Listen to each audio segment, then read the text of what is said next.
Yeah, I was going to take a little bit of time to talk about taking some steps um, in in recovery of any sort.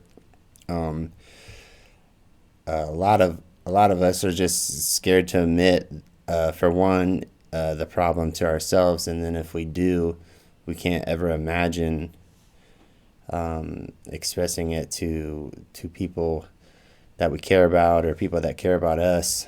Um, and that's tough. There's no way around that.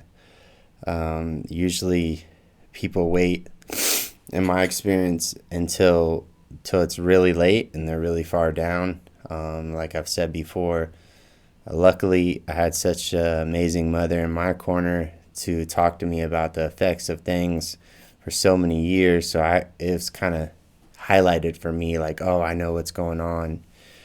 And also, I think I had an advantage of just being loved a lot, and I guess maybe subconsciously knowing that I could tell the closest people to me. Um, so there's that. But all people have different bottoms and different thresholds, which is totally fine. I mean, it's fine unless it isn't, unless it's too late. And I spent a lot of time in 12 step rooms, and it's too late for a lot of people, meaning like people die. I've witnessed it just in the 4 or 5 years I've hung out in rooms and stuff. Like people that you're friends with, you make connections with. People pass away all the time. I don't know how else to say it other than that happens. Um, One of the things for me that was a little confusing is I didn't know, like I said before, I thought I was mainly have a problem with painkillers and stuff like that, and maybe not as much drinking or smoking or stuff like that. But just speaking from my experience, it uh, it doesn't really matter. Like an addiction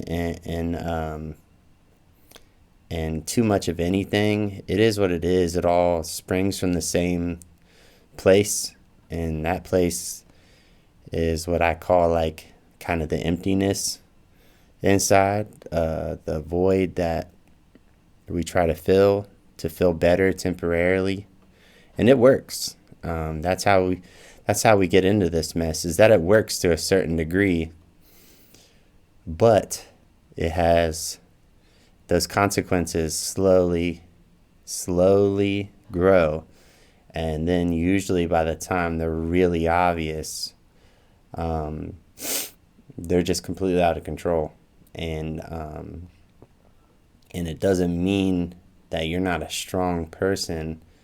If you can't quit a certain thing on your own, that is normal. Like once it gets past so out of control, which it usually does, um, it's impossible to do it on your own. And then, of course, uh, I really can empathize with that. I mean, not only do you want to not go without your crutch or whatever that may be, um, you definitely don't want to ask for help and try something new.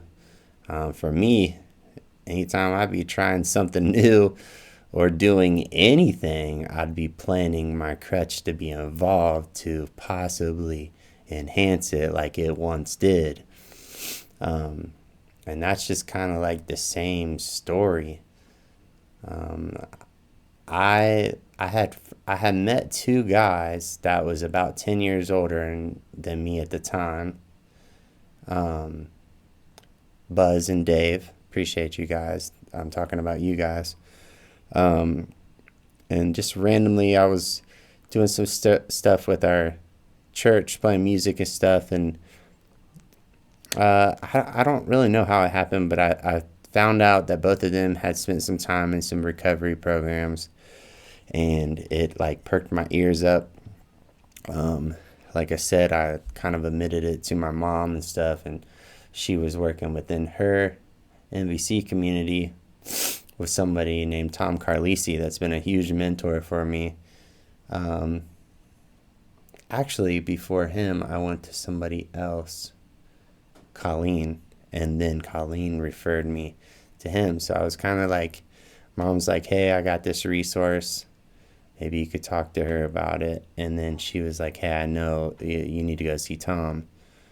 So I went and seen Tom, and they both suggested AA. And I guess I just bring this up. AA is, supposed to be anonymous, so I'm not going to speak too much about it or of kind of, I don't know, like there's a thing with anonymity that, you just don't speak for the group. But I can say that the main hang up was like, oh, I don't have a problem with that. That doesn't really fit my thing. Like maybe I should look into NA or something. And I had heard from both people like just 12 step is 12 step. They got 12 steps for overeating. They got 12 steps for gambling, alcohol, marijuana, codependence, like all kinds of stuff. And it's not like the 12 steps are like this magical invention. Like it's all these concepts, and this is my opinion. It's all these concepts, and what's it called?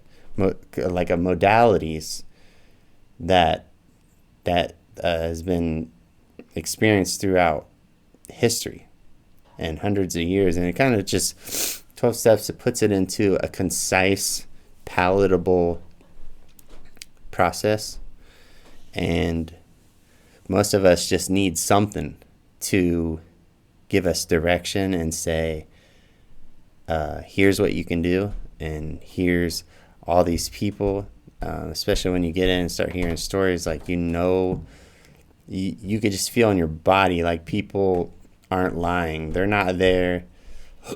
I used to say this all the time. They're not there to really sell you anything. It's like one of the only places you can go in the world where something's not like trying to promote or trying to get you to do something. People are there giving their time for free to help themselves and others. So I found that comforting after a while, after I got over the fear of just going into a new place, trying to be sober into a new place. So you got all this, just depending on where you're at in that journey. I mean, people come in shaking and withdrawing at times. People come in when they still use. You'll still be accepted. So I'm just going off of kind of some of the fears I had, and also like it's really easy to isolate yourself and get so used to being alone and stuff. So even the thought of being around other people, there's some fear involved. It's scary. It's uncomfortable. I don't want to do it. And that's, you're not even alone in that. Every person has felt that exact same thing. So for me, what worked for me is just going in with an open mind, finding just being willing to do what it takes for a change, because it got painful enough on the other track. Good night, babe. Love you. Good night. Love you. So, yeah, I guess I just wanted to kind of address that, if anybody's thinking about it, and just let people know, like, I get it. Everybody gets it. Everybody there gets it. And you could go in and just, you don't have to, do a certain thing or whatever. Just be there. Just the willingness. Like, I firmly believe in just the willingness. Oh, also, there's a spiritual component with 12 steps that keep people away.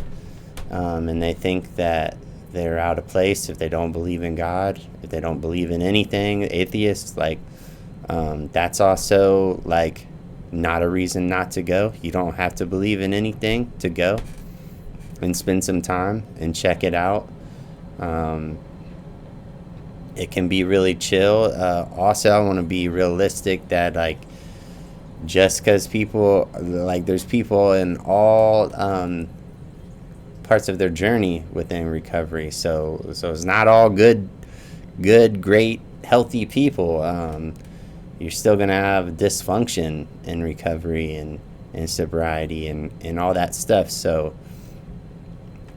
just keep that in mind that you do got to have your intuition about like what's right for you. Like some specific anonymous programs are like all about marijuana or all about alcohol, and they don't want to hear about anything else. And I personally think that's BS. I just don't get caught up on that. Like I just replace whatever the program is with what I'm trying to work on for myself. And even that's a distraction. Even that is similar to almost like numbing yourself. Like, oh, that I can't do that because that one person said. Like, I've had people say some ridiculous stuff to me after meetings, and luckily I've made friends and balanced people that I can bounce that off of, and they're like, yeah, that's not recovery. That person's sick. So anyway, feel free to reach out to me and say, hey, I'm nervous, or I think I might have a problem, or I think somebody I know might have a problem, which there's a lot of I don't want to say etiquette, but there's just things that a lot of us have experienced and been through, and like, oh, so and so has done this, or I've done this and this made it harder. Like maybe you're watching this and you're like, well, I don't have a problem, but so and so has a problem. Well, there's Al-Anon meetings and stuff for people like that, because as we all know, when you try to force somebody to do something when they're not ready, it doesn't work. It actually does the opposite most of the time. It keeps them further and further away. So there's nothing wrong with setting boundaries with somebody that you feel is out of control, or their life is becoming unmanageable. But yeah, I mean, that's just kind of the hard truth that is true for me, that you cannot change anyone. You really cannot unless they want it. And I rarely get lost in that hole of trying to change somebody if they don't want to. Now, when it comes to family and my kids, yes, I'm human and it gets complicated. But I try to remember that, because I know that for myself, man. If somebody's suggesting, even if I just take something simple like something I want to wear a little different, and Tiff is like kind of suggesting, or like maybe you might want to change. Like I just clam all up and get all like I can get real set in my ways, and like, no, I don't want to hear feedback. I don't want to. That's just, I chalk that up to being human, and I'm optimistic about that right now. But I struggle with that stuff too. Anyways, that's it. Just a little thought tonight.